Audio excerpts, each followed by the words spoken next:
book day. Unlike last week, which was a lot heavier than usual, this week is actually pretty thin for me because I'm missing a fair number of titles. So just an FYI, today's going to be a little bit of a weirder episode. The first title I didn't pick up was Batman Catwoman. I think we're on issue 11 of that. That's a series I'm just going to buy in a lot at some point down the road, so I haven't been picking that up, wasn't going to pick it up anyway. But then there were a couple books that I intended to pick up, but didn't because they only had the cover Bs in stock, and you guys know me, I always get cover A. So first on that list is Future State Gotham number 12. I'll definitely be reaching out to my alternate comic book shop to get that book held for me. Since I'm not regularly reviewing that book, it's not really going to have a huge impact on the channel. The one book that would have gotten a review today but also only had cover Bs in stock was Batman Urban Legends. So for that one, I'll also need to be reaching out to my alternate comic book shop to get that one pulled for me. I almost picked up cover B because it had Batman and the Question on it, which the Question is one of my favorite DC/Charlton characters. So I almost grabbed it, had it in my hand, and I was like, Now, I'm not sure if I'm going to go back and give that one a review for you guys next week. If you really want me to review it, let me know down in the comments below. But we're kind of in the middle of a bunch of storylines, and I'm not sure there's going to be a whole lot new to say this week. If I get it, read it, and I'm like, oh my gosh, I have to talk about this book, I certainly will. I think I may be one of the only people still picking up Batman Urban Legends at this point. It's grown on me quite a bit over the last several months, and I'm glad that I'm still getting it. But I do think at this point I might be the only person that really cares about it. So give me your thoughts in the comments below, and I'll certainly give you a review if you really want one. So then in this bag, that only leaves us with 4 titles to go over. One that is a pickup that I won't be reviewing, and then 3 in-continuity books that will get a review today. So first with the non-continuity book, do you remember Batman 1989? Because I forgot that this book existed. It took so long for issue 5 to come out that I actually think I'm going to need to go back and read issues 1 through 4 again. So I'm probably just going to sit on this and then just read all 6 when they finally get that last issue out. This definitely gets cover of the week, so I'm really glad they had cover A that I could show off for you guys today, because this is a banger of a cover. So if you're like me and you kind of forgot this book existed, rejoice. It is available. Go get it. All right, and then the 3 in-continuity books that I will be reviewing for you guys today are in alphabetical order: Batgirls, issue number 5. Flashpoint Beyond, issue number 0. This is a perfect example of a title that's, is it a Batman title? Is it not? I mean, it really centers around Batman and Thomas Wayne. Even though it's a big DC crossover event, I decided I would go ahead and read this in singles. I'm a huge fan of the original Flashpoint. When that book was coming out, it was just such a wonderful surprise. One of the best DC crossover events, in my opinion, that they've ever done. And so with Jeff Johns back in the DC universe, I'm going to give it a read for you guys and let you know what I think. And then last, probably runner-up cover of the week for me, is I Am Batman number 8. So I'm going to give these 3 books a read and let you guys know what I thought of what happened this week in Batman. Okay, here we go. So I've read my books for the week, and I just want to preface this by saying a couple things. First of all, I had a really bad day yesterday.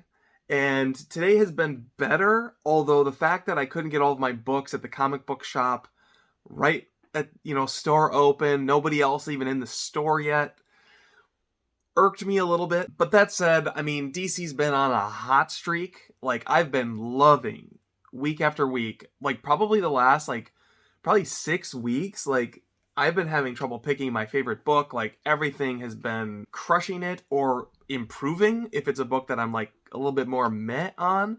So I guess we were probably due for a week that was a little bit below par. But if I'm being honest, while all these books kind of had potential, all of them were kind of stinkers this week. There was one book I straight up did not like.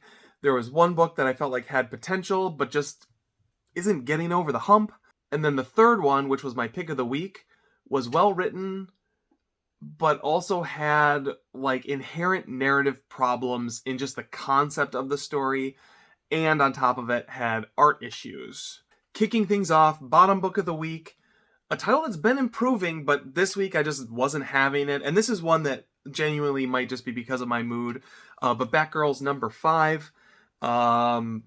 didn't get much out of this book at all. So we basically have the resolution at the beginning of this of the Batgirls versus the remnant of Simon Saint's magistrate program. Thankfully, this book kind of explained where things were at with that whole plot line, because I'd actually kind of forgotten, which maybe isn't a good sign for your book, but the Seer has been manipulating these people into thinking that Simon Saint is still out there.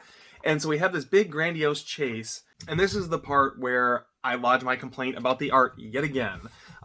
This isn't just a style issue, though, and maybe this is partly like storytelling. I'm not sure if this is Cloonan's fault or Conrad's fault or what, but they have this face-off with the magistrate that they've been building up for 5 issues, and I don't even know what happened. Like, literally, I read it twice, the first 5 pages of this book, and like they're being chased by the magistrate, and then they turn around to fight, and there's just no sense of what actually happened. Honestly, just a complete mess for the first part of this book from an art and storytelling perspective.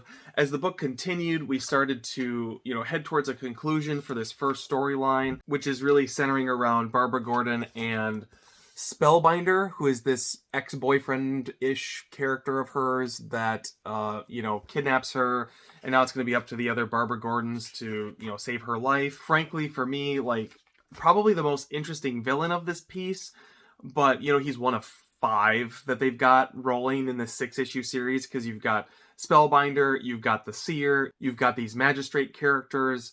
And so, I've said it before, this book is sort of too full of stuff. Probably the highlight is the sequence with the other 2 Batgirls, where they're dealing with a bunch of zombified Gothamites who are basically coming to Arkham Asylum, where they've been investigating. And the sort of horror elements of the art in this probably were the high points of the art, and also the storytelling, because there's this great moment where, Cassandra Cain has never seen a zombie movie, and so her character doesn't really get the reference that the book is going for, which was kind of like a fun little juxtaposition. I liked that part of it.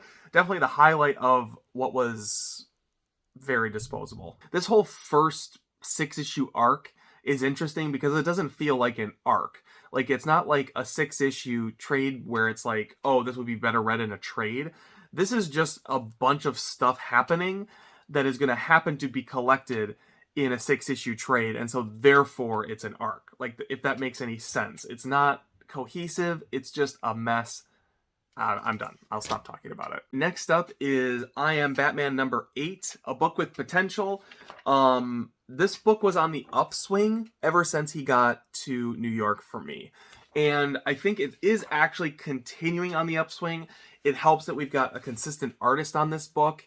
And while I don't necessarily love the art, the whole endeavor feels very late 90s DC to me, which is something I'm kind of charmed by. I'm enjoying it overall. In this book, Jace Fox is facing off against a serial killer, and inadvertently causing the escalation of violence in New York City by his choice to move to New York City and fight crime. When he first got to New York, they were kind of tackling that concept a little bit, and they kind of left no reason for Batman to exist, which I thought was irritating. In this, for some reason, I felt like it balanced out better. Maybe because the police in this sort of need Batman as like a moral center almost, which I think could play out in an interesting way in the final issue of this 4-part series. The thing holding this book back the most is, you've got a lot of supporting characters popping in and out in here, and I kept forgetting who all of these people were, and it got me thinking about this whole Jace Fox, I Am Batman situation. Because obviously, he was introduced in Batwing, but he kind of got a fresh start with Future State, but then also with, Second Son, Batman, the next Batman Second Son, whatever that series was called. And the thing that I'm liking the most about this book is the fact that it just kind of stands on its own. It shouldn't need a lot of extra DC knowledge to pull in order to get everything there is to get out of this book. Like, it's his own Batman in his own city. He can kind of do his own thing, and you can just have a regular Batman adventure without all the baggage. But as I was reading this, it kind of occurred to me, like, that's the level of storytelling they're going for. But because of the way they've, like, teased this out, this is not going to appeal to anyone new. And I just found myself getting frustrated about how DC built this character up. The I Am Batman title needed to be, like, a fresh start with this character. You shouldn't have needed to read Future State to appreciate it, and you shouldn't have launched everything with a Fear State crossover. Like, it should have just been Batman in New York from the beginning. introduce all those characters in this book ongoing, and people might have been able to get on board with it. But instead, it feels like I'm playing catch up in issue 8. And I'm getting a little frustrated by that, because this could be a really fun throwback Batman title with a unique twist because of the fact that it's Jace Fox and he has a unique world perspective to bring to us. But instead, it's just muddled. All right, so like I said, it can't all be Twinkies and sunshine. Sometimes you got to have a rough week in comics. It's always darkest before the dawn or whatever, blah, blah, blah. Book of the week, Flashpoint Beyond. I didn't like it either.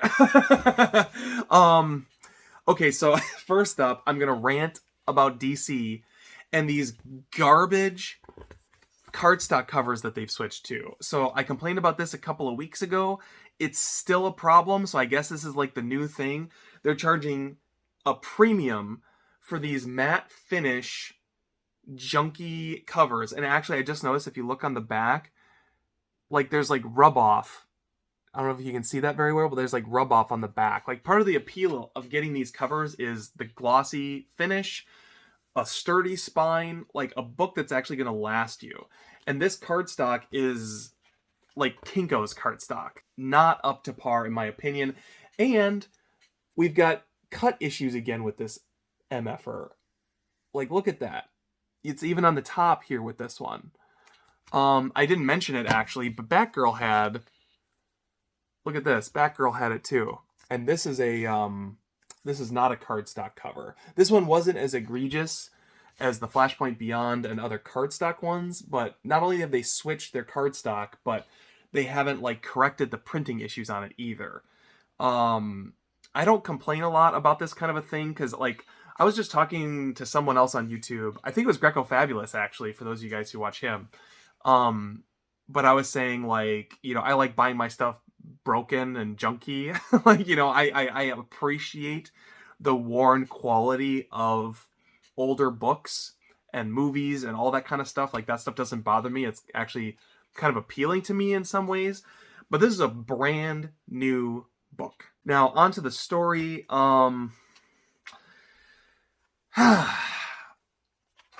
So Jeff Johns is good at writing DC characters. He's good at these big events. And I don't want to say that like this isn't good Jeff Johns style writing. If you like Infinite Crisis, Flashpoint, Doomsday Clock probably, although I've never read that one. You know, I mean, this has got all the teases, right? He's really good at pulling in a lot of different aspects of the DC universe, putting them front and center, and intriguing you even if you don't know who those characters are. I know these guys are from Doomsday Clock. Them showing it up in here is enough to intrigue you. It makes you want to keep reading. It makes you want to know more. So this book is not a failure in that way. The things that hold this book back are really things that are part of the greater DC continuity problem, which is that DC can't stop explaining to you why the world is constantly changing. You know, it was fun for Crisis on Infinite Earths. It was a cool throwback for Infinite Crisis. Zero Hour I've never read, but it also didn't have the gravitas of like a Crisis on Infinite Earths because it was really just a tweaking of what they did with Crisis as opposed to like a full reboot. But there's a meta quality to those books that, you know, at one time was appealing, but now that we do these every couple of years, it's extremely unappealing. And now there's this added element of, like, if you know anything about the beef between, like, the DC writing pool, Jeff Johns and Dan Didio, and then now, you know, Cherry, who has come and gone, you know, you're bringing your personal beefs into the meta commentary of DC with things like Flashpoint Beyond. You have this whole 5G crisis averted chalkboard thing going on. And like, I don't follow this stuff closely enough to get it completely, but I am aware enough of it that it takes me out of the book. Jeff Johns is really good in a book like this at selling you on why you should get excited about a new editorial direction. Like if I think back on Infinite Crisis, which is the first big crossover that I read of his, you know, that's what that book really did. And while I would assume that Flashpoint Beyond is kind of going to attempt to do the same thing, this feels like airing dirty laundry more than it does the former. And I don't like that. Maybe it wouldn't bother me quite so much if it wasn't, you know, a Flashpoint story. Because one of the things that was great about Flashpoint is it just opened in this dystopian DC universe. And you really got invested in the Flash and his journey. Spoilers, the Flash is actually responsible for everything, which was a great twist. Thomas Wayne and his alternate universe was a compelling idea for that character. Even the feud between Aquaman and Wonder Woman, like all those things felt self-contained, like an Elseworlds, except it was an Elseworlds that counted. And so it just hit this perfect balance as an event. And this is not hitting it. Maybe they're trying to sweep the floor before we get to issue 1 and things will really turn around with issue 1. I'm hoping that is the case, but time will only tell. The last thing I'll say about this book that was frustrating was Eduardo Risso's art. I like his art a lot. I loved his 100 Bullets. I mean, everybody, that's not really a controversial opinion. And then he went and did Batman. I remember thinking, I don't know how this is gonna play. I can't actually remember what that arc was now. It was Brian Azzarello and Eduardo Risso, though, doing Batman right after Batman Hush came out. And the art just sucked me in. And then he's shown up in other, bigger DC books that don't feel like his art would be appropriate, but somehow it just sucks you in. In this, the art's not finished. Half of it is penciled and half of it is inked. And Eduardo Risso, as far as I know, does all of his own inking. And so it truly is just plain not finished. They clearly had to get this book rushed out, and it shows. You have some pages where, it's literally, inked on some panels and not inked on others. And it's just a shit show. I just don't know how else to put it. I'm giving this book of the week because I think this has the most potential going forward. I Am Batman, I almost picked. I think the art was more consistent in this, but I like Eduardo Risso even inconsistently more. And the possibilities of what could happen with Flashpoint Beyond 1, 2, 3, etc., I would say is significantly higher than anything we're likely to see in I Am Batman. But those two were kind of a toss-up. Both of them were disappointing. And then Don't Read Batgirls. And then that was This Week in Batman.